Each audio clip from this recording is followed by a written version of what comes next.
ওম শান্তি। মেখলাস ডায়েরির একটি নতুন পাতায় ব্রহ্মাকুমারিজ মাউন্ট আবু ভ্রমণের কিছু সুন্দর মুহূর্ত নিয়ে হাজির হয়েছি। এসেছি সকালে জলখাবার খেতে।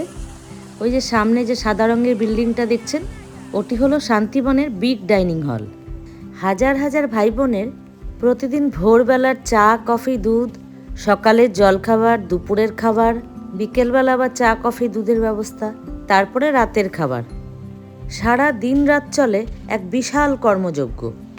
রান্নাঘরটা দেখার মতো।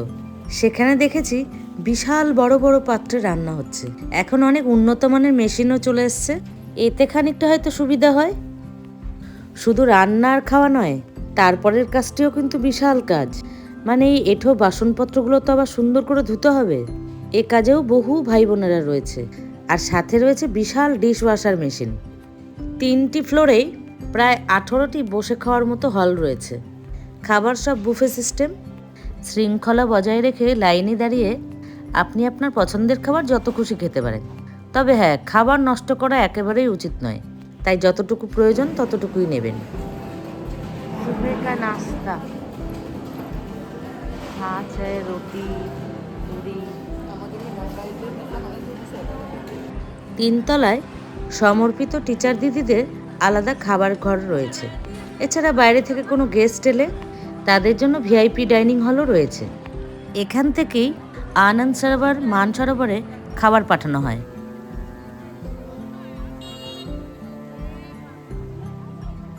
ব্রেকফাস্ট সেরে এখন যাচ্ছি শান্তিবনের মধ্যে যে একটা ছোট্ট মার্কেটিং প্লেস রয়েছে, সেখানেই যাব টুকিটাকি কিছু কেনাকাটা করতে।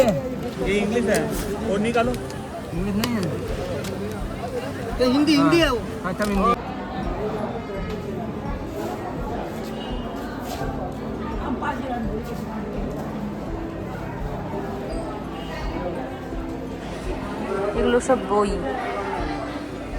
আর বইগুলো নাম্বারিং করা আছে। এখান থেকে ওখানে বিল কাউন্টারে বিল দিয়ে এখানে কালেক্ট করতে হবে।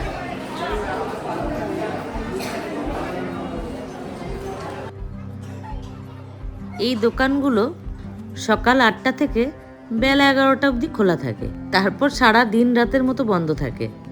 ওই সময়ের মধ্যে কেনাকাটা করতে হবে। এছাড়া শান্তিবনের বাইরে তো মার্কেট রয়েইছে। ব্রহ্মাকুমারীর বিভিন্ন বই, ফ্ল্যাগ, ব্যাচ, বিভিন্ন ছবি, মেডিটেশন রুমের সেই লাইটগুলো, কিছু ডায়েরি, সুবিচার, স্টিকার, কলম, চাবির রিং, এরকম অনেক কিছুই রয়েছে। প্রত্যেকটি জিনিসের সাথে কোড নাম্বার সহ দাম লেখা রয়েছে। একটা চিরকুটে সেই নাম্বারগুলো এবং আপনি কটা করে নেবেন সেগুলো লিখে বিলিং কাউন্টার থেকে বিল করে নিয়ে স্টল নাম্বার অনুযায়ী জিনিসগুলো কালেক্ট করতে হবে।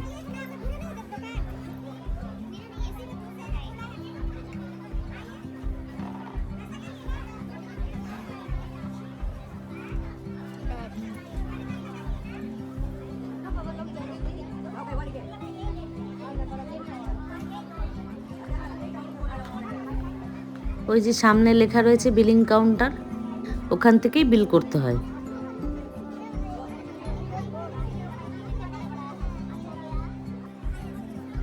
সামনের ওই বিল্ডিংটি হলো এভার হেলদি হসপিটাল। এখানে প্রাথমিক চিকিৎসার ব্যবস্থা রয়েছে। প্রয়োজনে কিছু ওষুধও দেওয়া হয়। সিরিয়াস কন্ডিশন থাকলে ব্রহ্মাকুমারীর আরেকটি চিকিৎসালয় গ্লোবাল হাসপাতালে পাঠানো হয়।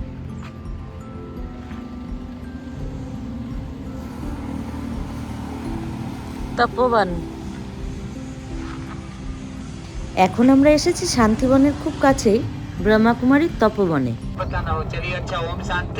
ওম শান্তি। बहुत बहुत स्वागत आपका तपोवन में। और 20 साल पहले लगभग इसको खरीदा गया। दादियों के समय खरीदा, किसानों का जमीन खरीदा, यहाँ के लोगों को रोजगार दिया। 70 मजदूर यहाँ लगभग काम करते हैं। 30 यहाँ बीके भाई रहते हैं। 20 सिक्योरिटी गार्ड है जो यहाँ की देखरेख करते हैं। यहाँ हर तरह का सब्जी है, हर तरह का फल है, पूरा पूरा नेचुरल है, बिना केमिकल है, पूरा पूरा युगल है। और 56 प्रकार का यहाँ सब्जी है, 36 प्रकार का फल है। एक बार आ गया उसका भविष्य उज्ज्वल। और अभी किचन में मिलेगा आपको बेतरल और यहीं का नींबू, यहीं का जल। मर्जी आपकी, आप पियो चाकर, जैसी आपकी मर्जी। 25,000 है पेड़ और 8 सीजन है फूल। तपोवन 1 हफ्ता रह लिया तो बीमारी हो जाएगी गुल। इतना भरना पड़ेगा डॉक्टर का कोई बिल। और शरीर स्वस्थ रहेगा तो चेहरा जाएगा आपका खेल। तो फिर से बाबा से लग जाएगी आपकी दिल। आपको सब देखना है, खाना है तो रहना पड़ेगा।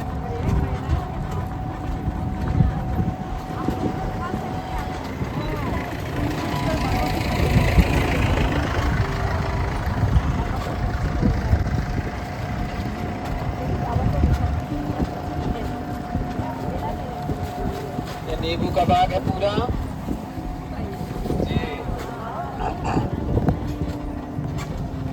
और गुलाब जामुन का पेड़ है, देखना हो तो वो भी बताएं। पेड़ पेड़ देखना, सामने देखो गुलाब दिख रहा, तो जामुन का है बाजू में।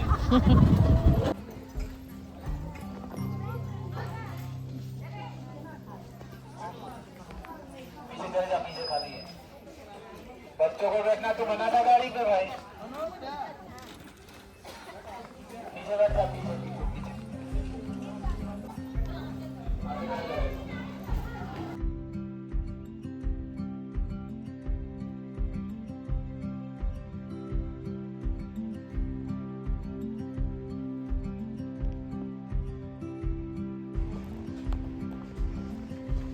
এগুলো সব আঙুর গাছ বাবার ঘরে।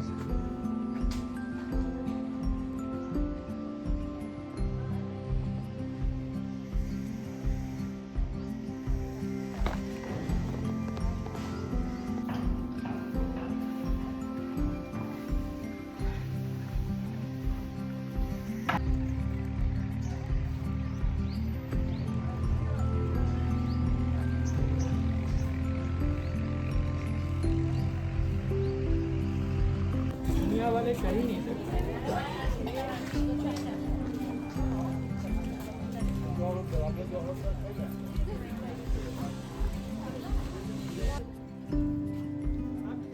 এখানে সকলকে বিনামূল্যে আম পান্না শরবত খাওয়ানো হয়।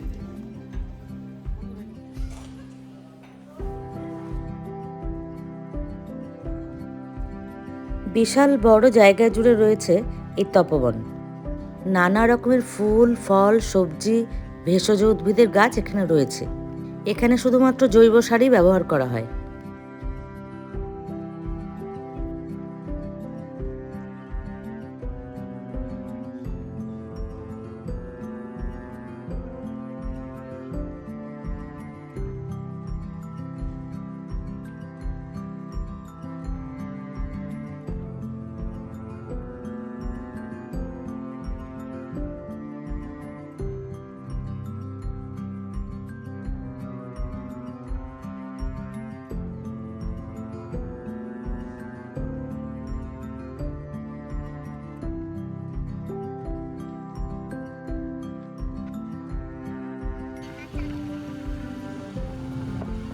এখন আমরা যাচ্ছি শান্তিবন থেকে এই মিনিট 20 দূরত্বে ব্রহ্মাকুমারীরই আরেকটি ক্যাম্পাস মানসরোবর, এবং তার অপোজিটে ব্রহ্মাকুমারীর গোশালায়।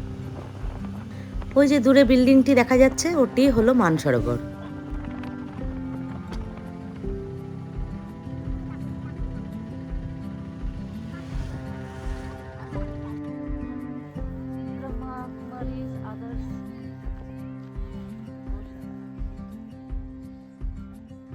এটি হলো ব্রহ্মাকুমারীর গোশালা।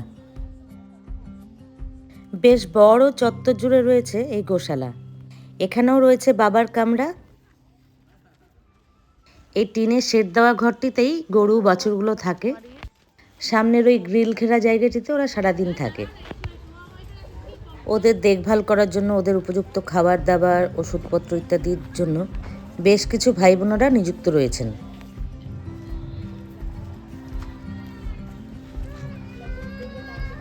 খাবার তো নেই, তুমি কি আশা করে এসছো? এখানে স্পষ্টভাবে উল্লেখ করা রয়েছে বাইরে থেকে যেন কোনো রকম খাবার ওদের না দেওয়া হয়।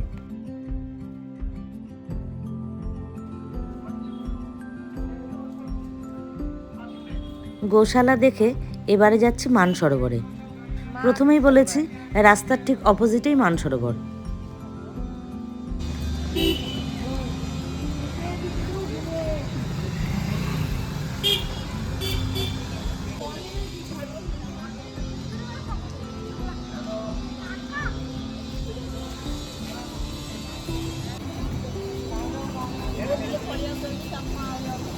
এখন এসেছি মাউন্ট আবুর মানসারোবর ক্যাম্পাস। এই যে পেছনে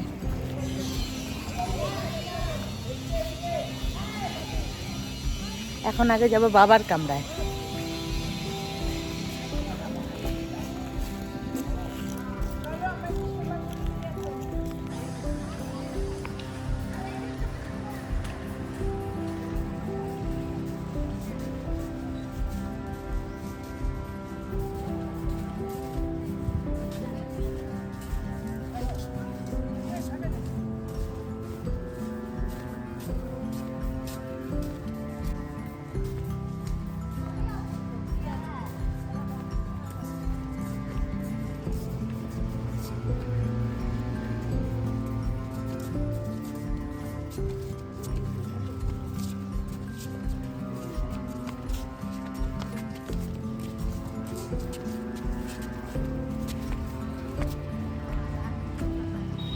কলা গাছের চেহারা দেখো।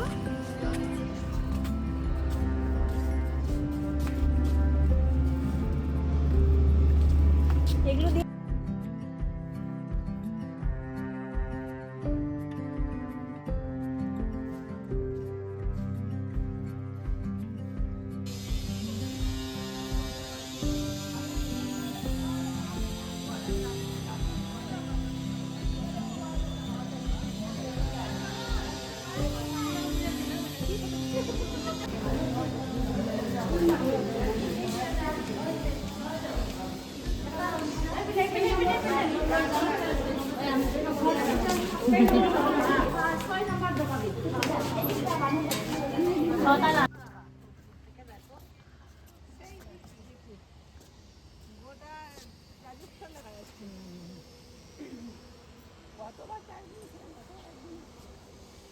এই নদীটার যেন নামটা কি ভুলে গেছি।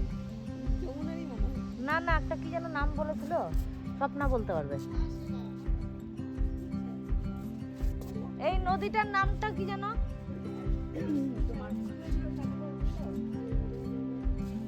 নামটা মনেই পড়ছে না এখন।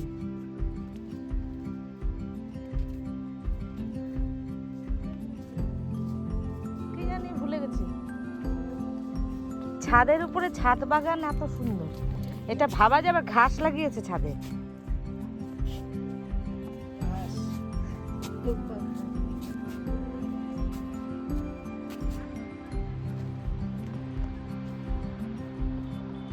মানসারোবর এত সুন্দর, আর ছাদ বাগান, এত সুন্দর ছাদ বাগান, ঘাস।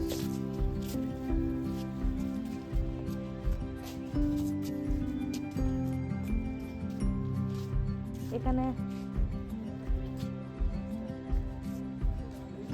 হ্যাঁ পাগল হয়ে যাবে না।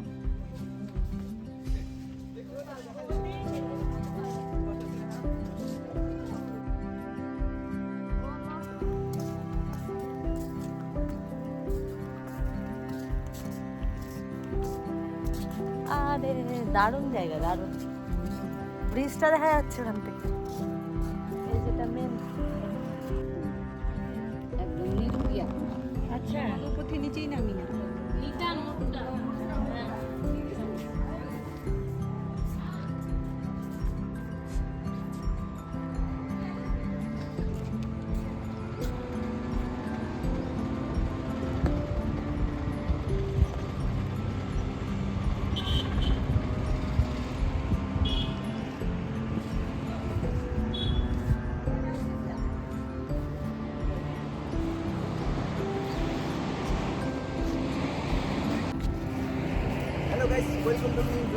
हाँ तो आज हम हैं कहाँ है?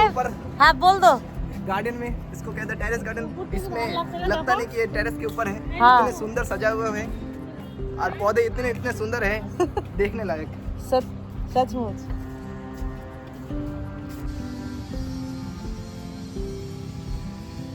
এই মানসারোবরেও প্রচুর ভাই বোনেদের অ্যাকোমোডেশনের ব্যবস্থা রয়েছে। এখানেও ব্রহ্মাকুমারীর বিভিন্ন ক্লাস, যোগভট্টি, কনফারেন্স ইত্যাদি হয়েই থাকে। ইচ্ছে করলে আমরা এখানে লাঞ্চও সারতে পারি। আগেই বলেছি শান্তিবন থেকে এখানে খাবার পাঠানো হয়। গাছপালা ঘেরা তপবন, গোশালা, মানসরোবর ইত্যাদি দেখে এবারে আমরা ফিরব শান্তিবনে। আজকের এই ভিডিওটি আপনাদের কেমন লেগেছে অবশ্যই জানাবেন। সবাই খুব ভালো থাকবেন, সুস্থ থাকবেন। দেখা হবে মাউন্ট আবু ভ্রমণেরই পরবর্তী ভিডিও নিয়ে। ততক্ষণের জন্য ওম শান্তি।